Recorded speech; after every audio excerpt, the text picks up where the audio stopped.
Today we are going to briefly talk about the fifth chapter of the Bhagavad Gita, which is one of the most important sacred scriptures of the Hindu religion, properly known as Sanatana Dharma. Now, I like this chapter, chapter number 5, for this reason, that Arjuna, who is the disciple, asked to Krishna, the master, he says, you both praise actions of renunciation. I mean, people who have become monks, yogis, that have left everything. Yet, you also praise a lot works of a selfless nature. It means living in the world and doing things. So, can you tell me which of the two is superior, if either is superior? And Krishna replied that both of them can lead you to the supreme and to realization.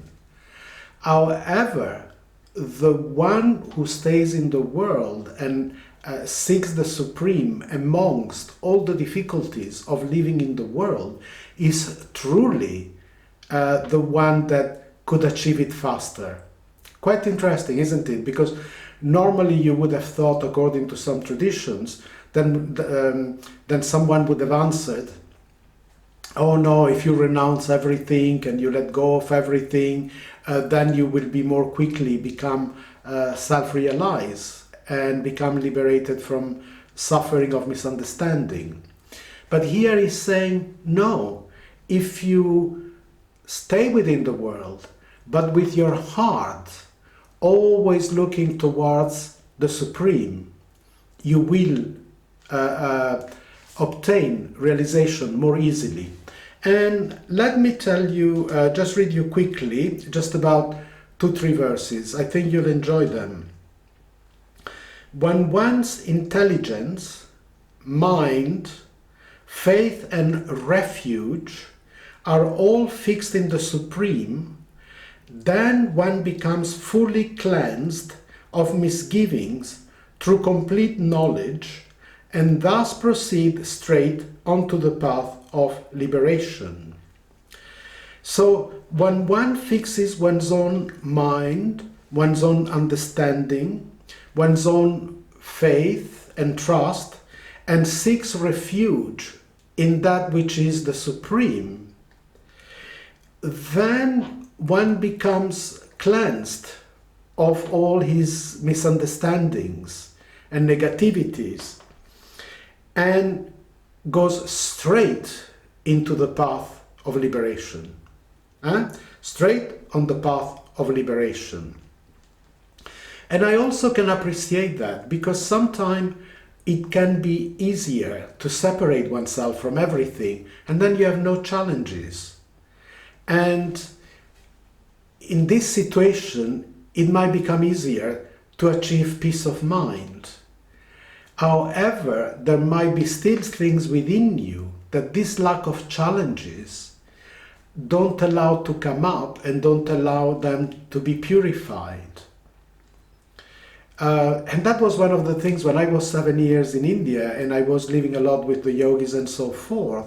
I then decided to come to the West because I felt that I had to go back into the world, and to really understand the pain, the suffering, the hankering, the emotions, the feelings, the anger, everything, just to really understand within myself what was going on, to allow it to come up, rather than isolate myself.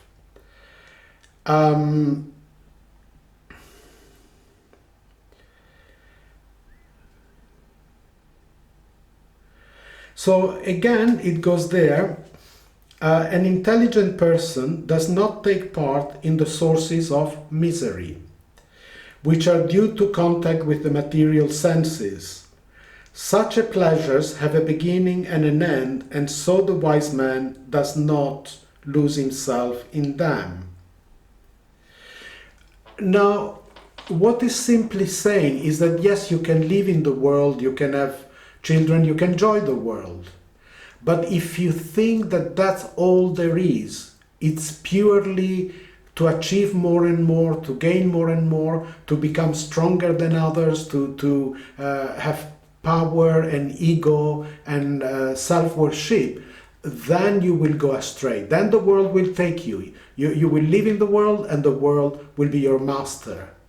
But if you truly remain within the Lord and you offer everything you do to the Lord, something to create healing and to create well-being in yourself and in others, when you honor your household and you try to bring peace around you, then your mind is always pointing towards incarnating the divine in this world, and that is the highest path. Then you can live in the world, and the challenges of the world don't take you away. And because you will truly go through the challenges of life when you are in the world, there's so many of them, so many, and you have every time to bring out the best of you to survive in it. Then you truly go through that fire of purification, the quickest route to liberation. I think it's, I just read a couple of verses from this chapter. It's not a very long chapter, and that's a bit the essence of what there is in it. So be happy, be proud to be in this world, but not so much of the world. And by meaning of the world, it doesn't mean that you don't enjoy the daily things the world gives us, but don't let it dominate you. Don't let it to suck away your soul.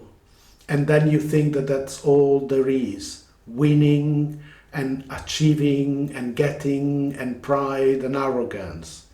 Instead, live in the world, giving the best of you, respecting and bringing healing to you and to others whenever possible. So, hope you have enjoyed this short lecture and that you will take something out of it with you. Thank you.